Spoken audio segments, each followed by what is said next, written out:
Shalom para pencinta insani yang dikasihi Tuhan. Selamat berjumpa kembali melalui channel Renungan Rohani Insani. Inspirasi Sabda Allah hari ini Sabtu 3 April 2021 pada perayaan Vigili Paskah bersama Pastor Anton Mikael yang sedang bertugas di Seminarium Angiomiri, Yogyakarta. Selamat mendengarkan. Shalom saudara-saudara yang terkasih, salam jumpa dalam Inspirasi Sabda Allah hari ini pada Sabtu 3 April. Hari ini kita memperingati Sabtu Suci dan malam nanti kita akan memperingati Malam Paskah. Mari kita mengawali dengan berdoa. Dalam nama Bapa dan Putra dan Roh Kudus, amin. Bapa yang Maha Baik, kami bersyukur kepadamu untuk rahmat yang begitu besar yang kami terima sampai saat ini. Bukalah hati dan pikiran kami, semoga sabdamu menginspirasi perjalanan hidup kami. Demi Kristus Tuhan dan Juru Selamat kami. Amin. Sabda Tuhan yang akan menjadi permenungan kita dari Injil Markus bab 16 ayat 1 sampai 8. Setelah lewat hari Sabat, Maria Magdalena dan Maria ibu Yakobus serta Salome membeli rempah-rempah untuk pergi ke kubur dan meminyaki Yesus.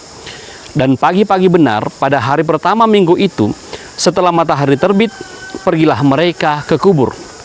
Mereka berkata seorang kepada yang lain, "Siapa yang akan menggulingkan batu itu bagi kita dari pintu kubur?" Tetapi ketika mereka melihat dari dekat, tampaklah batu yang sangat besar itu sudah terguling. Lalu mereka masuk ke dalam kubur dan mereka melihat seorang muda yang memakai jubah putih duduk di sebelah kanan. Mereka pun sangat terkejut. Tetapi orang muda itu berkata kepada mereka, "Jangan takut. Kamu mencari Yesus orang Nazaret yang disalibkan itu. Ia telah bangkit. Ia tidak ada di sini. Lihat, inilah tempat mereka membaringkan dia. Tetapi sekarang pergilah, katakanlah kepada murid-muridnya dan kepada Petrus, ia mendahului kamu di Galilea. Di sana kamu akan melihat dia, seperti yang sudah dikatakannya kepada kamu." Lalu mereka keluar dan lari meninggalkan kubur itu, sebab gentar dan dahsyat menimpa mereka. Mereka tidak mengatakan apa-apa kepada siapapun juga karena takut. Demikianlah Injil Tuhan. Terpujilah Kristus. Saudara-saudara yang terkasih, saat ini saya berada di samping Gereja Memori Tanete Durian Sepang. Saya merayakan Paskah Trihari Suci, Pekan Suci di tempat ini. Dikatakan Gereja Memori karena tempat ini pernah menjadi pusat misi penyebaran iman Gereja Katolik di Sulawesi Barat, bahkan sampai di Toraja. Gereja Memori ini secara khusus mengingatkan saya juga akan misteri Paskah. Paskah bagi saya adalah sebuah kenangan, sebuah memori, sebuah ingatan bahwa Allah telah memberkati kita, telah menyelamatkan kita, telah mengangkat kita dari keterpurukan dosa dan membawa kita kepada kehidupan yang baru. Injil hari ini berkisah tentang itu sebenarnya. Yesus yang wafat di salib, mengalami kesengsaraan sampai wafat di salib dan dimakamkan, pada hari ketiga bangkit dari antara orang mati. Kebangkitan Yesus ini membuka harapan bagi kita orang-orang beriman bahwa kita pun bisa dibangkitkan oleh Tuhan karena kuasanya. Misteri penyelamatan inilah yang kita kenangkan setiap tahun. Allah yang mau menyelamatkan kita, mengangkat kita dari maut. Injil hari ini berkisah tentang itu. Maka hal yang pertama yang menjadi penting untuk kita kenangkan, yang kita ingat, yang perlu kita senantiasa tanamkan dalam diri kita adalah karya keselamatan Allah yang begitu besar untuk kita. Kita perlu mensyukurinya, kita perlu juga mengagumkan karya ini. Maka setiap kali Paskah kita senantiasa diingatkan kembali bagaimana Allah yang telah bangkit itu kemudian menyelamatkan kita umat manusia. Yesus yang menjadi manusia bahkan taat sampai Bapa, untuk taat sampai mati pada Bapa untuk menyelamatkan kita orang yang berdosa ini. Ini yang pertama. Yang kedua, Peristiwa Paskah ini juga mengingatkan kita akan misi perutusan kita.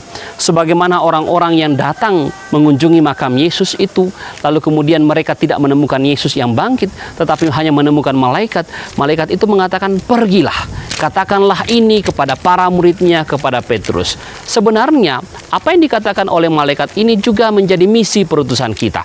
Kita pun harus pergi, menyampaikan kabar gembira ini, menyampaikan misteri penyelamatan kita ini kepada orang-orang yang ada di sekitar kita.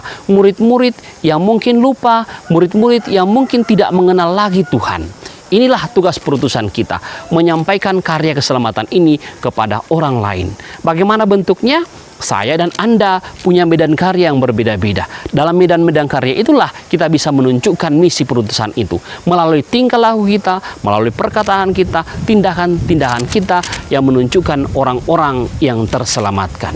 Semoga saya dan Anda dibantu oleh Tuhan untuk senantiasa menjalankan misi perutusan ini, mewartakan karya keselamatan Allah, menyelamatkan kita umat manusia kepada orang lain.